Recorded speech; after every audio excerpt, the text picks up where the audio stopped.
They laughed. That's the first thing you need to know. The kind of laughter that stings even before they say the words. Because it wasn't just about the car. It wasn't even about me making a mistake. It was about who I was. A black woman in greasy overalls standing in a luxury dealership in Beverly Hills, surrounded by men who had already decided how the story was supposed to end. Marcus Wellington III, with his slicked back hair and his Rolex flashing every time he moved his wrist, leaned against his Lamborghini Huracan that wouldn't start and said it loud enough for everyone to hear. 100 grand if you fix it, but when you fail and you will fail, you admit in front of all of us that women don't know a damn thing about engines. And you know what? In that moment, I swear I felt like the marble walls themselves were laughing with them. That's how smug the whole room was. Now here's the thing, I hadn't come in there to prove anything. I was just there to pick up a part for my little shop out in the suburbs. Nothing fancy, just enough to keep the bills paid and the lights on. But then I heard their head mechanic misdiagnosing Marcus's car, and out of habit I corrected him politely, like, "No, that doesn't sound like the injection system." And before I could even take a breath, Marcus pounced like a cat that had been waiting for a mouse to stumble out in the open. He wanted a spectacle, and I was supposed to be the punchline. And yeah, I could have walked away. I could have let their little circus roll on without me. But something in me said, not this time. Because what Marcus and his friends didn't know was that I'd been crawling through engines since I was 8 years old, at my grandfather's junkyard, back when my hands were too small to grip a full-size wrench, but I did it anyway. Later I'd gotten my degree, top of my class, spent 3 years consulting behind the scenes for one of the biggest automakers in the country. But to them, all they saw was a young black woman with grease stains on her cheek, so of course I couldn't possibly know anything. So I looked at that Lamborghini, really looked at it. The wiring out of place, the color of the smoke, the faint vibration when he turned the key. To me it was like reading a page of a book I'd already memorized. And I thought, all right, if you want a show, I'll give you one. I shook his hand, calm as you like, while 15 guys pulled out their phones to film what they thought would be my humiliation. Marcus leaned in, smirking. For certified mechanics already failed, sweetheart. If you're as good as you think, prove it. His friends chuckled like hyenas circling prey.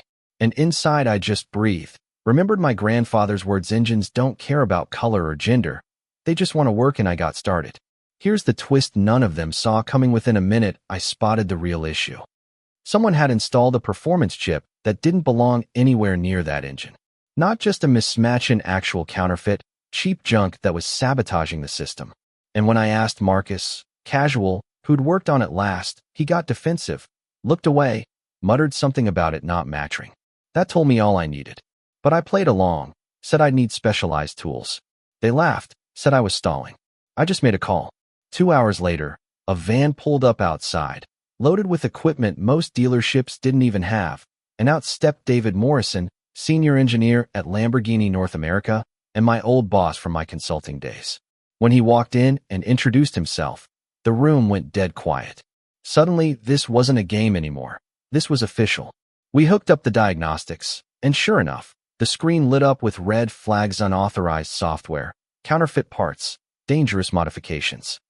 David read it out, clear and professional. These changes void the warranty and pose serious safety risks.